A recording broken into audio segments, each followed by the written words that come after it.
목회 철학에 대해서 목회 철학에 대해서 가장 감동 깊게 들었던 철학 이야기는 대구 서문교회 이성은 목사님이셨어요. 총신의 설교와 강의를 나오시는 분이셨는데, 설교 중에 나의 목회 철학을 얘기한다 하시면서 자기는 물철학이라고 하더라고요. 물철학. 그래서 물이 흘러 내려가다가 웅덩이를 만나면 채워지기까지 기다린대요. 그리고 또 흘러 내려가다가 큰 바위를 만나면 그냥 묵묵히 돌아서 내려간대요.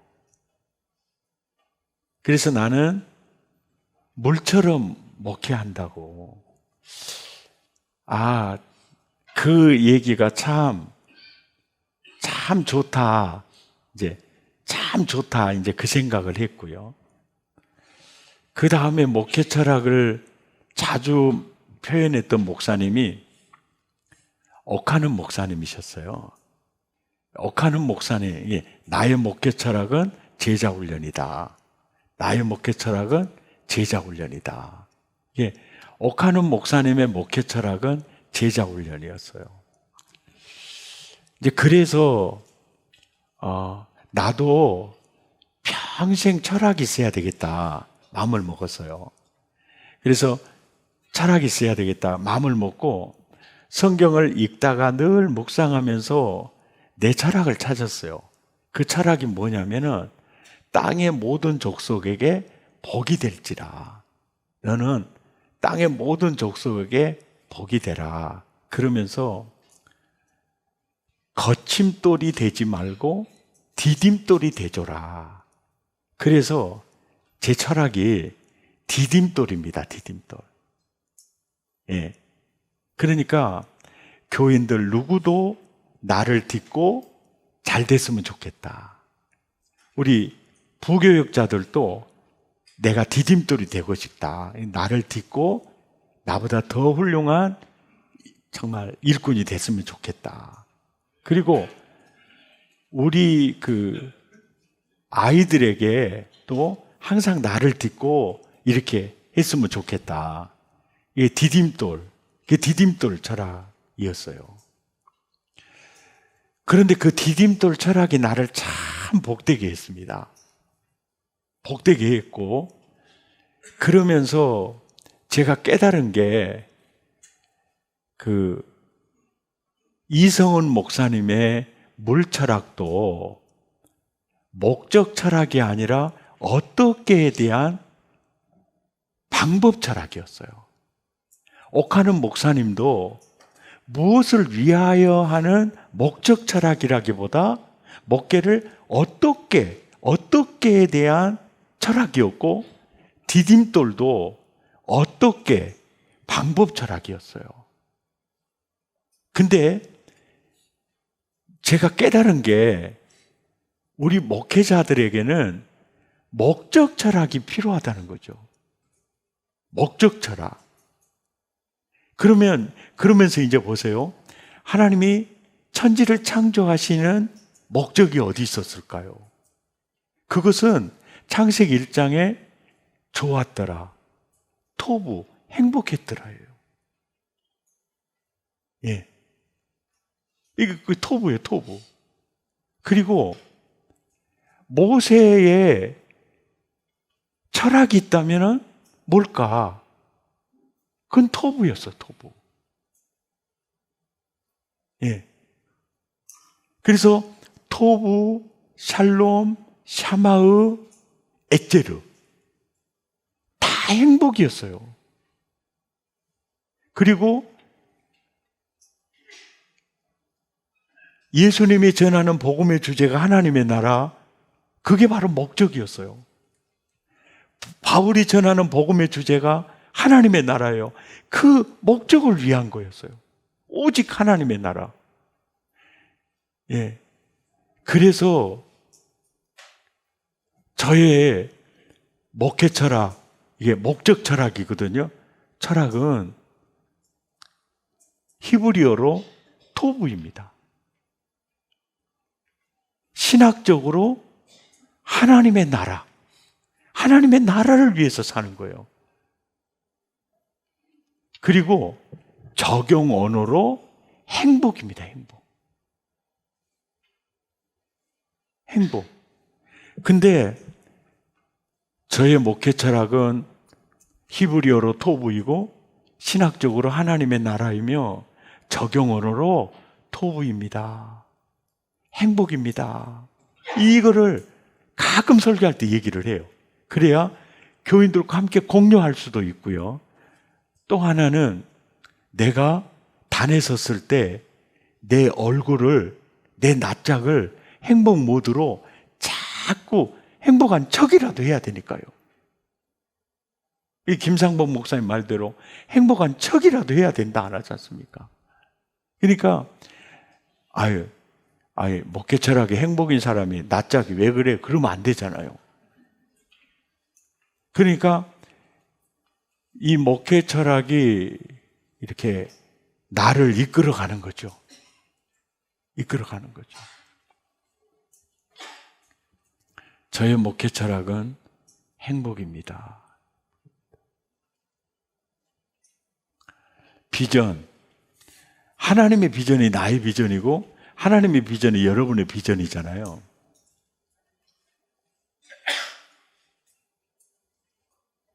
각 나라와 각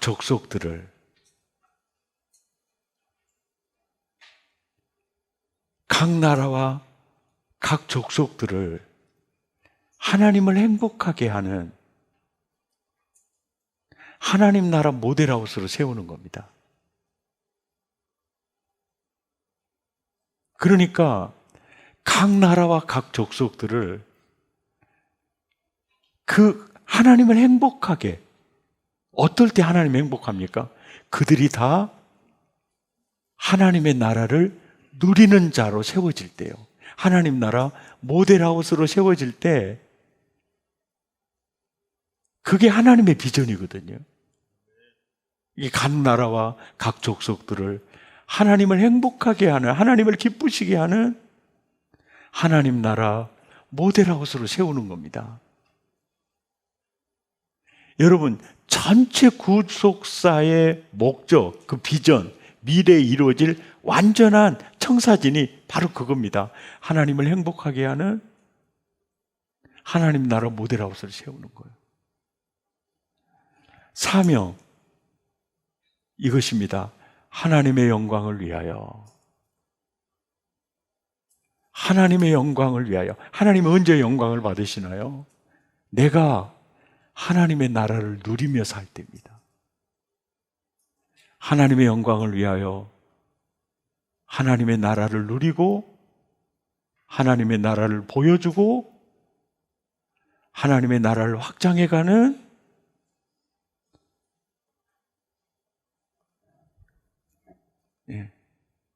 하나님의 나라를 누려야 하나님의 나라를 보여줄 수 있고 하나님의 나라를 보여줘야 하나님의 나라를 확장시킬 수 있는 거죠.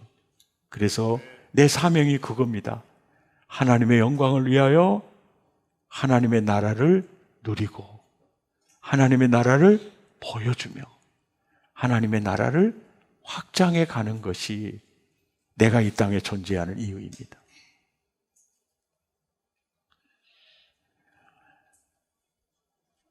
그 다음에 제자상은요, 매우 중요합니다. 한국에서 제자상을 가지고 목회하시는 대표적인 분이 누구냐면 조용규 목사님이에요. 내게로 오는 모든 영혼들은 영혼이 잘됨같이 범사가 잘 되고 강건하게 되기를 원한다. 삼박자 이거 있잖아요. 이거예요. 이것이 그분의 제자상입니다. 내게 오는 영혼들을 내가 어떻게 세울 거냐? 영혼이 잘됨같이 범사가 잘 되고 강건하도록 세운다. 이것이 조영규 목사님의 제자상이에요. 근데 이 제사상이 1960년, 70년대, 90년대까지는 이 제사상이요. 성교학적 측면에서는 90점짜리입니다. 성교학적. 그래서 옥하는 목사님이 조용규 목사님에게 하는 말 중에 이런 말이 있어요. 조용규 목사님, 당신에게 있는 성교학적 관점은 우리 교단에 없었다. 빵이 필요한 자에게 빵의 복음, 치유가 필요한 자에게 신유 복음을 적시타로 당신은 제시했다. 성교학적 측면에서 당신은 너무나 탁월했다. 그런데 제가 남의 교단을 내 느낌이고 내 생각이니까 이해하고 들어주시면, 순복음 교단의 집회를 인도하러 가서 딱 느낀 점입니다. 느낀 점은요, 1세대는 있는데 2세대와 3세대가 보이지 않습니다. 이게 무슨 얘기냐면 60, 70, 50까지는 좀 있어요. 50, 60, 70까지는 많이 있거든요. 근데 30, 40도 잘 안 보여요. 왜 그럴까요? 제자상에 업그레이드 되지를 못했어요. 지금은 빵 문제 복지부가 해결합니다. 그리고 치유 문제는 의료보험이 다 해결하고 있어요. 그러니까 지금 성교학적 측면에서 현대인들에게 절실하게 필요한 것은 뭐냐면 웰빙입니다. 웰빙. 그리고 삶의 의미입니다. 내가 왜 살아야 하는 거야? 어떻게 하면 내가 행복한 삶의 질, 웰빙이에요, 웰빙. 예. 그런 측면에서 이 시대의 목회대안은 웰빙, 행복입니다. 그리고 이 땅에 존재하는 이유, 삶의 이유, 영혼을 구원해서 영혼을 행복하게 세우는 이 사명입니다. 아멘입니까? 정말 이 사명이에요. 지금 자살 지수 계속 높아져 가잖아요. 왜 그럴까요? 삶의 의미를 느끼지를 못해요. 내가 왜 살아야 하는지를 몰라요. 가치관의 혼돈 속에서 살고 있는 겁니다.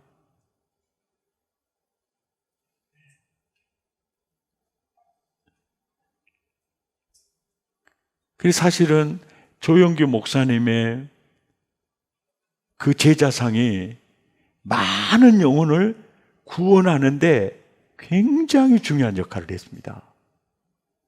그 다음에 분명한 제자상을 가지고 목회한 목사님이 옥하는 목사님이에요. 내게로 오는 모든 영혼들을 그리스도의 형상을 닮은 제자로 삼아 세계 복음화를 이루겠다는 꿈이 있어요. 예, 이 제자, 내게로 오는 모든 영혼들은 제자 훈련을 통해서 예수님의 장성한 분량에 이르기까지 세워서 세계 복음화를 이룬다. 이 제자상이 있어요.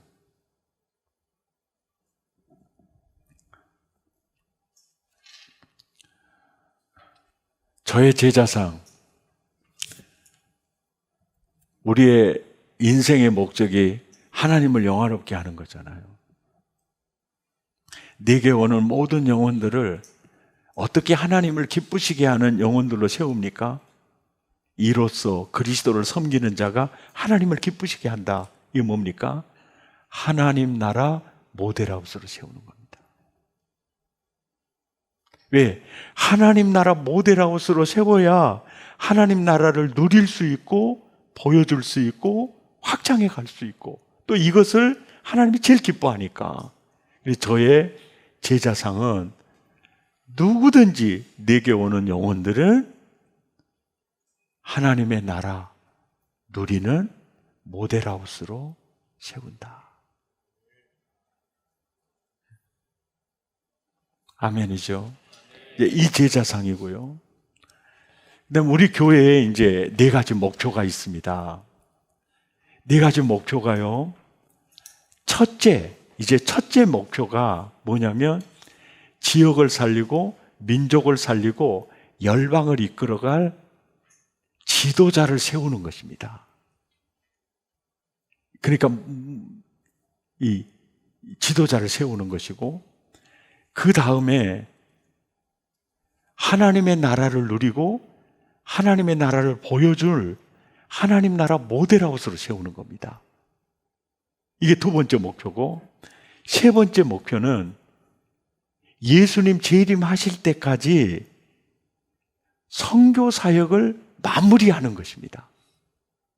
이것이 3번째 목표입니다. 그래서 사랑의 교회 로고를 보면 끄트머리에 잎사귀가 있죠. 잎사귀. 예? 잎사귀가 그것을 보여주는 겁니다. 식지 않고 시들지 않고 항상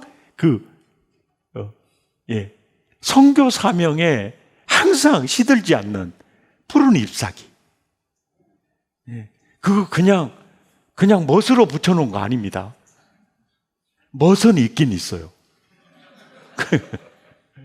근데 이게 세계 선교를 왜냐하니까 대부분의 교회들이요 많이 시들었습니다. 예, 소아시아 7교회 다 시들었습니다. 그러니까 예수님 다시 오실 때까지 세계 선교를 마무리하는 교회가 되고 싶은 거예요. 하나님이 이거 기뻐하실 것 같지요. 4번째 목표는요, 하늘의 상급과 면류관의 주인공으로 세우는 겁니다. 예. 이 땅의 것은 이 땅의 것은 다 사라지지만 남는 게 있다면요, 여러분, 사과 10개가 있는데 그 중에 7개를 먹었어요. 그러면 몇 개가 남았죠? 예?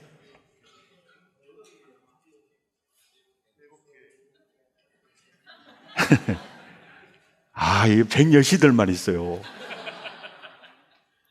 먹는 것이 남는 거잖아요. 맞죠? 3개는 누가 먹을지 몰라요. 이게 뭡니까? 헌금하는 것만 남습니다. 예. 이 땅의 모든 인류는요, 시작점과 끝점이 언제나 같습니다. 알몸. 예. 제일 불쌍한 사람들이요, 돈을 모을 줄만 알고 쓸 줄을 모르는 사람이에요. 내가 아는 목사님들 가운데 나 재산이 한 50억 된다고 자랑하신 분이 있어요. 그 사람은요, 자기 동창들에게요, 우리 2년 후배거든요. 동창들에게 커피 한 잔 산 적이 없어요.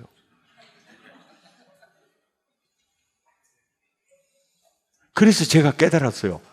부자는 돈 안 쓴 게 부자가 되어버리는구나. 그러면 그 돈을 언제 쓴대? 언제 쓸 것 같아요? 예? 못 써요. 그 사람 돈 못 씁니다. 그래서 그 돈을 그림의 떡이라고 그런 겁니다. 통장에 그림만 보는 거예요. 그림만 보고 엔조이 하는 거예요. 기가 막힌 현실입니다. 하나님이 물질을 주신 목적이 있잖아요. 예. 그래서 땅에 물질을 많이 쌓아두는 것보다 너희를 위하여 보물을 하늘에 쌓아두라 그랬잖아요. 이 초점을 놓치면 안 되잖아요. 그래서 하늘의 상급과 우리 면류관의 주인공이 되자. 예. 이게 이 목표가 행복 아카데미 교재 안에 전부 다 스며들어 있어요. 예.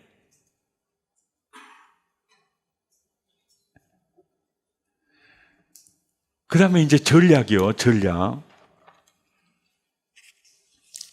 첫째, 현존하는 미래 세우기입니다.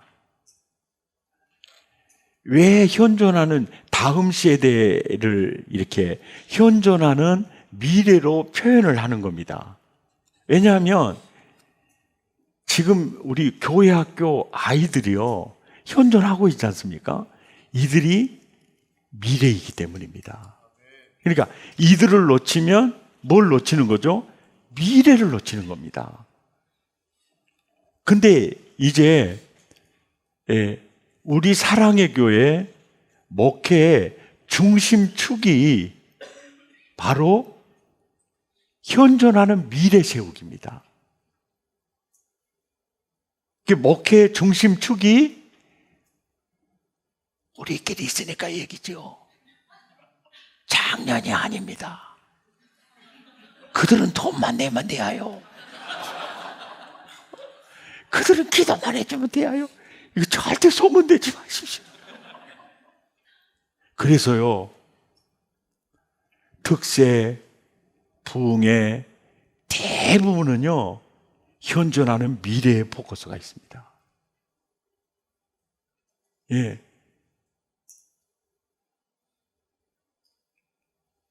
이게 우리 교회가 그래요, 우리 교회가. 이게 목회의 중심축이 다음 세대에 있는 겁니다. 현존하는 미래. 우리 작년부는요, 스폰이에요, 스폰. 그러니까 기분 나빠할까봐 맨 다음 세대, 현존하는 미래, 이렇게 그 어르신들이 나올까봐 요만큼 튀어나올 수도 있잖아요. 그러니까 그들을 또 엄청나게 잘해줘 버려요. 예, 아주 장수교구를 다 모시고요. 하여간 살랑살랑 목회가 뭐냐면요, 교인들하고 잘 노는 겁니다. 여러분, 목회 한번 따라서, 목회는 교인들하고 잘 놀면 돼야. 자, 보십시오. 열세평 아파트에 있을 때, 예? 거의 날마다 교인들하고 밥 먹으러 다니면서 놀았어요. 예. 그러니까 어떻게 돼요? 가족 공동체가 되는 거예요. 예. 여러분, 목회는 교인들하고 잘 노는 겁니다. 예. 그냥 잘 노는 거예요. 근데 자기 가까이 하고 자기에게 늘 그 엘가나 같은 교인들하고만 놀면 교회 쪼개지거나 교회를 나가는 이들이 있거든요. 그러니까 놀 때는 언제나 공적으로 놀아야 됩니다. 강구를 해요. 모이는 사람하고 같이 노는 겁니다. 또 강구를 해요. 모이는 사람하고만 같이 가는 거예요. 부흥의 강구를 냅니다. 누구를 위해서 부흥합니까? 참석한 자를 위해서 하는 거예요. 부흥회는 안 참석한 사람 아무 필요가 없어요. 자, 어디 우리 모임을 갔습니다. 어디서 우리 모입니다. 온 사람을 위해서 하는 거예요. 온 사람들하고만 잘 놀면 돼요. 항상 공적으로 해야 됩니다. 왜? 그래야 뒤탈이 없어요. 예? 만약에 뭐 일교구 모입니다. 뭐 아니면 뭐 누구 셀 모입니다. 그걸 딱 모이는 거예요. 또 하여간 기회만 있으면 교인들이랑 같이 밥 먹는 거 이거 매우 중요합니다. 왜냐하면 목구멍이 열려야 마음이 열려요. 예. 그리고 여러분, 교인들이 밥을 한번 사죠.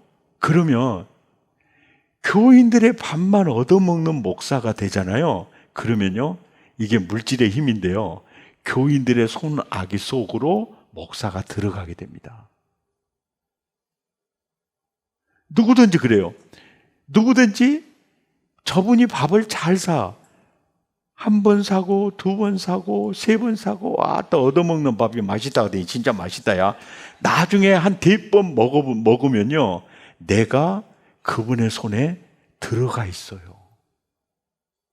그래서 나는 어쩌든지 안 들어가려고 내가 밥을 사버려요.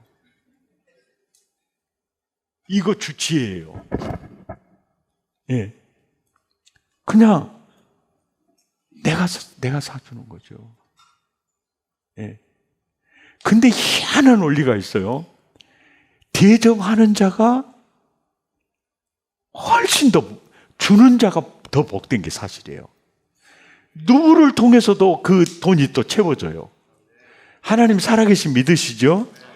너무너무 정확해요. 무조건 써야 됩니다. 오그라치면요, 그림에 떡밖에 안 돼요. 돈 쓰는 재미가 얼마나 재밌는데요. 이게 대접을 받는 기쁨보다 대접하는 기쁨이 훨씬 커요.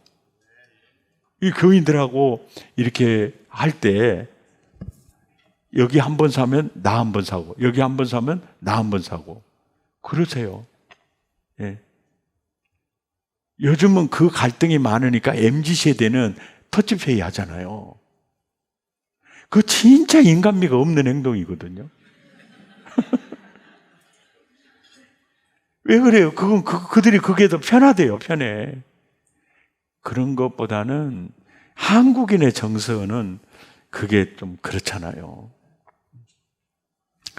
예. 그러니까 어디까지 했죠? 예, 전략이요. 현존하는 미래 세우기. 이게 이제 우리 사랑에게 목회 중심 축입니다.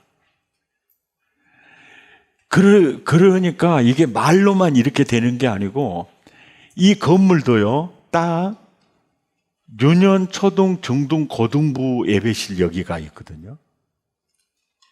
예. 어마어마한 거죠. 그리고 이런 마음이 있어요. 아이들을 위해서라면 내 몸을 갈아서라도 해주고 싶어요. 예. 이런 마음이 있어요. 예. 그리고 태영아부, 유아부, 유치부, 유년부, 초등부, 중등부, 고등부 목사님들이 다 사역 맡습니다. 그리고 교구와 겹사역을 하지 않습니다. 딱 그것만 맡습니다. 예. 그런데 그들은 그러면 이렇게 어린이 사역만 하다가 끝나느냐? 그러면 안 되니까 수요일 날 설교는 계속 순번 따라서 하죠. 그 다음에 제자 훈련은 다 같이 투입해서 합니다. 그리고 그들은 학부모 사역을 하면서 장년들을 만나게 됩니다. 그러니까 교구 사역과 전혀 다를 바 없는 사역을 경험하면서 그 사역에 집중하게 하는 거죠. 네. 저는 그걸 알아요. 일이 많고 일꾼이 적으면 일이 안 됩니다. 근데 일꾼은 많고 일이 적으면 일이 되는 거예요. 그래서 오래전부터 그렇게 했습니다. 연동 예배당 때부터 유초등부를 맡으면 장년과는 관계없습니다. 중고등부를 맡으면 그 부분만 맡습니다. 완전 우리는 전라도 웃개돌입니다. 책임제예요.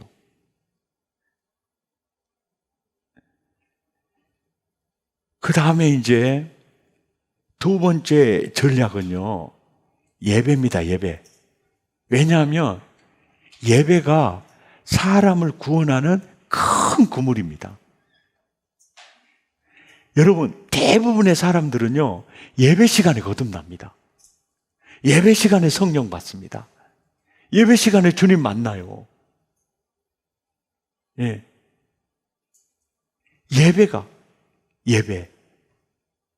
그 다음에 이 원리는 누구에게서 배운 원리냐면 옥하는 목사님에게서 배운 원리인데요. 옥하는 목사님의 제자들이 목회를 잘하는 이유가 있어요. 그 이유는 전략적이기 때문에 그렇습니다. 옥하는 목사님의 목회는 제자 훈련 목회가 아니고 시스템 목회입니다. 어떤 전략을 가지고 목회하셨느냐면 예배를 통해서 영혼을 낚습니다. 예배와 대각성 전도 집회를 통해서 영혼을 낚아요. 낚은 영혼을 양육을 다락방에 넘기는 겁니다. 다락방에 넘겨요. 그러니까 예배를 통해서 영혼을 낚고 등록한 교인들을 다락방에 소그룹에 배치를 시키는 거예요. 소그룹에. 그리고 그 소그룹 지도자들을 세우는 시스템이 제자훈련, 사역훈련 시스템입니다. 예, 제자훈련과 사역훈련을 통해서 다락방, 순장을 세우는 겁니다. 예. 세워요. 그리고 순장반을 통해서 소그룹 리더들을 매주 금요일 한 주에 한 번씩 옥 목사님이 만납니다. 지금은 오정현 목사님이 만나요. 그래가지고 2시간 순장반 모임을 갖습니다. 이게 전략이에요. 그러니까 예배를 통해서 영혼을 낚고 소그룹을 통해서 양육을 맡겨요. 그리고 그 소그룹 지도자들을 제자훈련을 통해서 세워냅니다. 그리고 소그룹 지도자들을 일주일에 한 번씩 만나서 그들을 위로하고 격려하고 같이 기도하는 거예요. 그러면서 옛날 우리 한국 교회에서 내려오는 불문율이 있어요. 그게 뭐냐면 설교를 잘하면 교회가 부흥한다. 그리고 신방을 잘하면 교회가 따뜻해진다. 행정을 잘하면 교회가 평화로워진다. 이것을 옥하는 목사님이 구슬을 깨는 거예요. 아, 설교를 통해서 영혼을 낚아야 되겠구나. 그리고 신방을 통해서 교회가 따뜻해지는데 내가 많은 교인들을 만날 수 없으니까 그 소그룹 지도자들을 일주일에 한 번씩 순장반을 통해서 만나고 순장들로 하여금 그들을 일주일에 한 번씩 만나게 하는 따뜻함을 지녀가는 거죠. 이 전략입니다. 옥하는 목사님은, 옥하는 목사님의 제자들이 간 곳마다 목회를 생산성 있게 하는 이유가 그 시스템 때문에 그럽니다. 근데 대부분의 교회는 영혼을 낚는데 어떤 교회는 보면 양육을 못해요. 그래서 소그룹에 보냈더니 오히려 문제가 또 생겨버리기도 하고. 그래서 이게 그렇게 중요합니다. 예배는 영혼을 낚는 이 전도 생산적인 측면에서 보면 전도 측면이다. 그래서 예배 소그룹 이게 생산 관리 이것이다. 그래서 이제 전략이 이제 예배 그리고 이제 소그룹 그리고 이제 네 번째 전략은 이제 전도와 훈련입니다. 전도와 훈련이고, 그 다음에 이제 행정입니다. 행정. 이 전략입니다. 이제 그 전략에 대해서 이제 전략에 대해서 이제 우리 한 20분 쉬었다가 하도록 하십시다. 아니, 시간이 너무 빨리 끝나. 아니, 이게 뭐야? 응? 10분까지요. 40분까지 그러면 더 남았구만요. 하겠습니다. 예.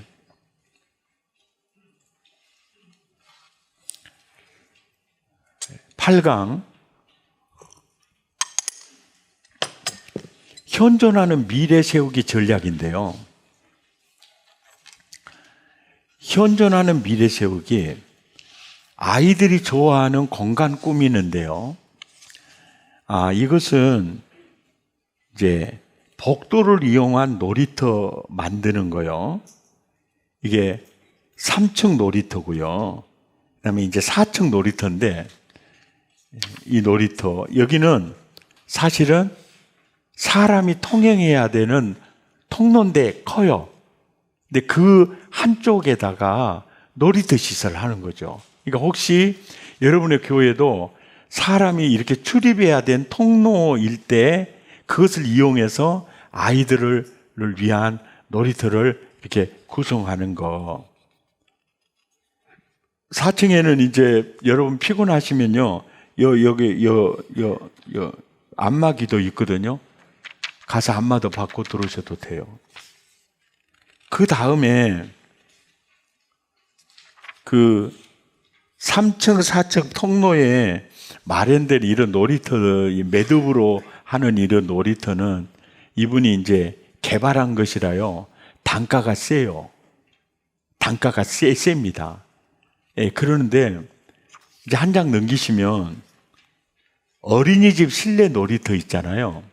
이것은 15년 전인가 6천만 원 들어서 만든 놀이터인데 15년 동안 질리지도 않게 재밌게 쓰고 있어요.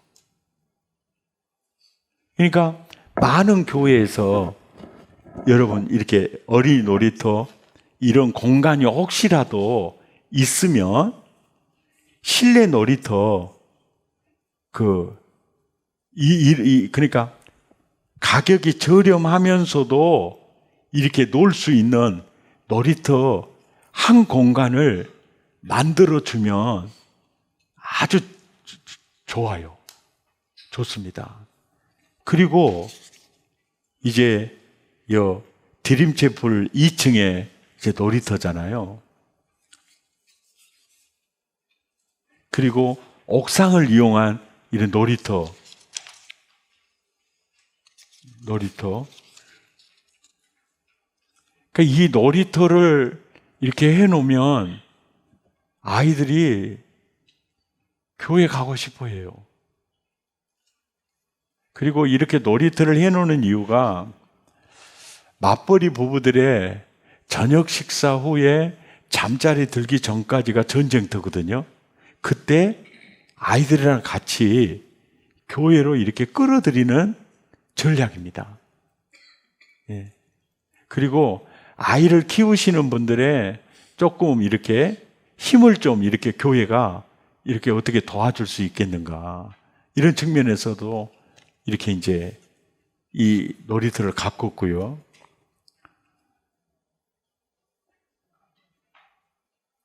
아이들이 교회를 좋아하면 부모님들이 교회를 좋아합니다.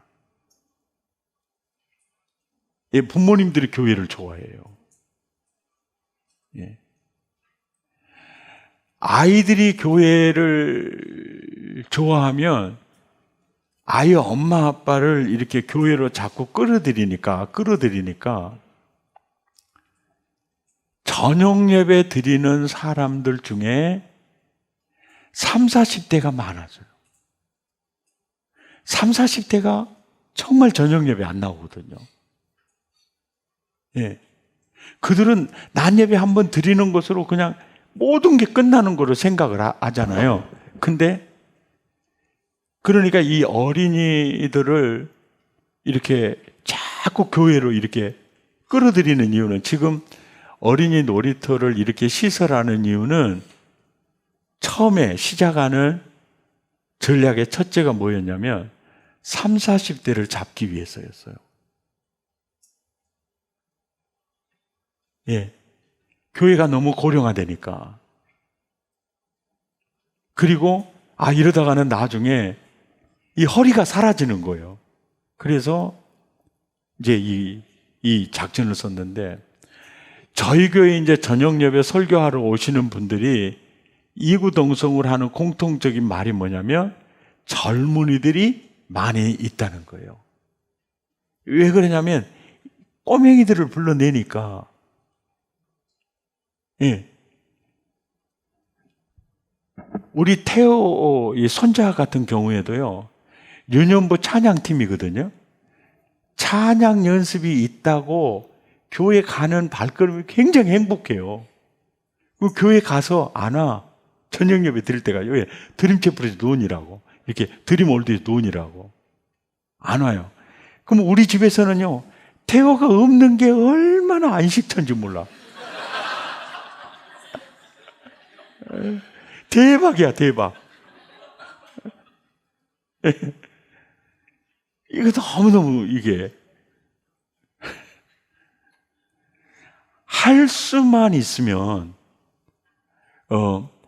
여러분의 교회도요, 목회 중심축을 현존하는 미래 세대에 둬버리세요. 예. 그러니까 예를 들면, 목사님, 우리 교회는요, 한 30명 모이는데요, 집사 아들 하나하고 또 아무개 평신도 딸 있고요. 총 3명입니다. 3명입니다. 우리는 이제 총 3명이에요. 3명입니다. 이렇게 될 경우에는요, 현존하는 미래 세대의 포커스를 완전히 두시고 장년부 예배에 그 아이들을 별도로 예배 드리기가 어렵다. 그러면 장년부 예배를 같이 드리셔도 돼요. 같이 드리시고, 중요한 건 뭐냐면 함께 식사하고 반드시 분반 모임을 갖는 거예요. 그러면 아이들이 3명이잖아요. 학년별로 이렇게 딱딱 맡아서 걔들과 함께 교사가 오후에 시간을 투자해서 함께 놀아주고, 함께 말씀 공부하고, 함께 말씀 암송하고, 그렇게 해서 3명을 행복한 아이들로 키워가는 거예요. 아이고, 그러면 뭐 나중에 대학 가고 그러면 다 교회 떠날 텐데요. 대부분 사람이 그렇게 생각하거든요. 근데 우리는 받는 것보다 주는 게 복이 있다 그랬어요. 이게 우리 이렇게 정성을 다해서 아이들 키워놓잖아요. 대학 가고 그러면요, 다 서울 경기도로 올라가요. 그러니까 우리는 어떤 생각을 가져야 되느냐면 이 생각을 가져야 돼요. 우리는 모짜리 목회한다. 모짜리 선교한다. 모짜리 선교한다. 우리가 잘 키워서 선교사 파송한다는 개념을 가져야 돼요. 예. 우리는 잘 키워서 한국교회를 살리고 세계교회를 살린다. 이 목적이 그거잖아요. 목표가 지역을 살리고 민족을 살리고 열방을 이끌어가 지도자 세우는 거잖아요. 그런데 왕 같은 제사장, 복음의 제사장, 복음의 일꾼, 나중에 커서 아니에요. 어리면 어릴 때도 복음의 제사장이에요. 중학생 복음의 제사장입니다. 선교사입니다. 선교사. 우리는 목회 선교사고 그들은 전문인 선교사죠. 이해가 되죠? 다 선교사로 키우는 겁니다. 이들 선교사예요. 선교사. 이들이 장차 교회의 기둥들이 될 것이고, 아멘이죠. 선교사예요. 그러니까 우리는 하나님의 나라 관점 속에서 우리는 내게 맡겨줬을 그 순간에 선교사로 키우는 일을 성실하게 하는 겁니다. 아멘입니까? 우리가 낙원에 가서 주님 만날 때 너 교회 몇 명 모았느냐 이걸로 말하지 않습니다. 네가 영혼을 너에게 맡겨준 사명을 어떻게 성실하게 수행하고 왔느냐. 아멘입니까? 저는 그것이라고 생각해요. 그래서 우리 교회 다니다가 이제 다른 교회 간다 가거나 또 이사 가서 또 멀리 간다고 하잖아요.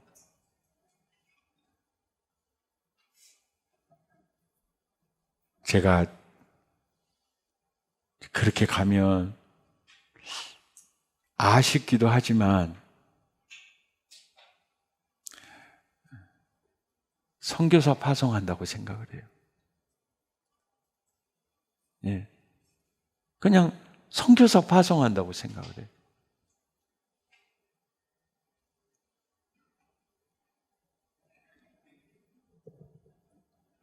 그러면서 그래, 주는 것이 받는 것보다 복돼. 주는 것이 받는 것보다 복돼. 그런 거죠. 예. 주는 것이 받는 것보다 복되다. 예. 아멘이죠. 예. 그래서 이제 보십시오. 아이들 중심 목회를 할 필요가 있어요.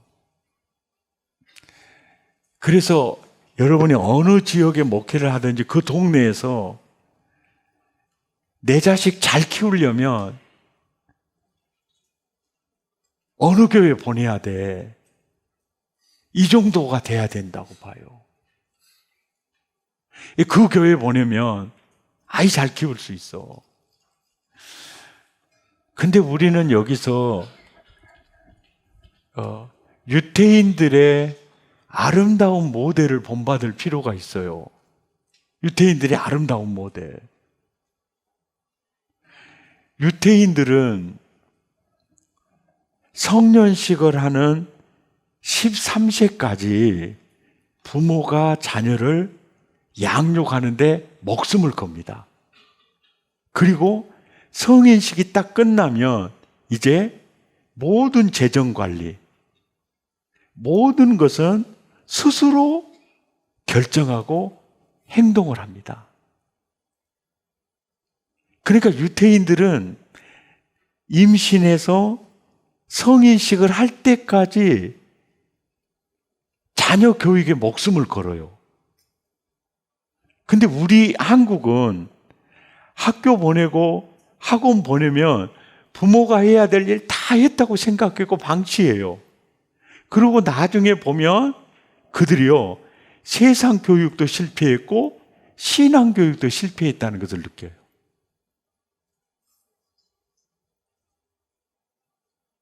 그래서 어떤 안수 집사님은 목사님, 저는요 자녀 교육 실패했어요. 세상 교육도 실패했고 신앙 교육도 실패했어요. 그러니까 요즘 414 운동을 이제 뉴욕 프라미스 교회 김난수 목사님이 막 외치는 소리가 414, 극대를 놓치면 안 된다 하는데 우리는 너무 아니래요. 사실은 우리 교회 같은 경우에는 고등학교 졸업할 때까지만이라도 이들이 그리스도와 접붙여지는, 그러니까 성령을 체험하고 그리스도 안에서 사는 사람으로 우리가 키워내야 한다.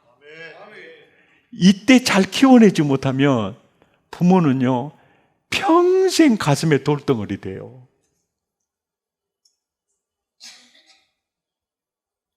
예, 그러니까 유태인들은 성인식 하기까지 신앙교육에 목숨을 걸거든요.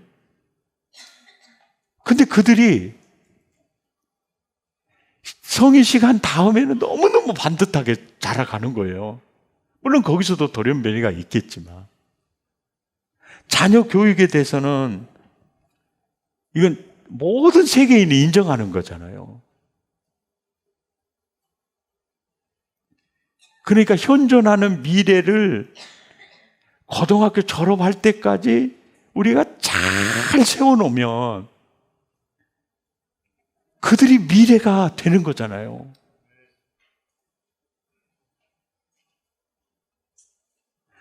근데 우리가 생각을 할 때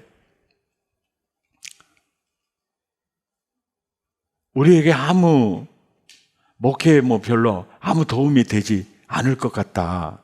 이제 그런 생각을 하는 분들이 많이 있는데요. 아니에요. 그건 전혀 오산이고, 지금 이제 예를 들어서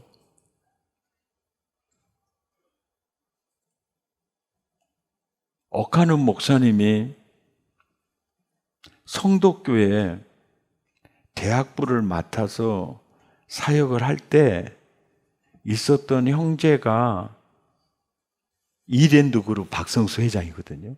그리고 이랜드 사목으로 지냈던 방성기 목사님들이거든요. 근데 나중에 보면요, 옥 목사님의 동역자가 돼 있어요.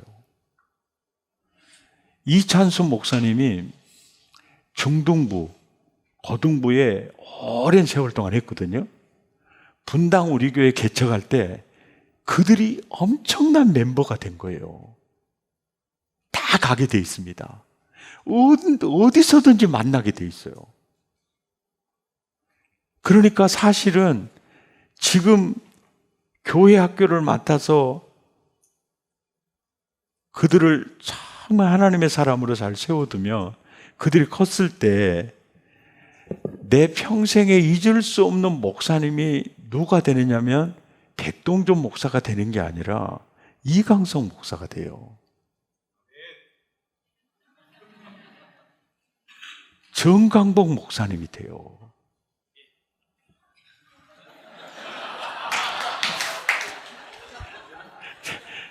개그하자고 그래? 그렇게 돼요. 그렇게 돼요. 제가 전도사 때 길렀던 조그마한 아이 있잖아요. 아이가 우리 교회에 와서 지금 첼로 연주하고 있어요.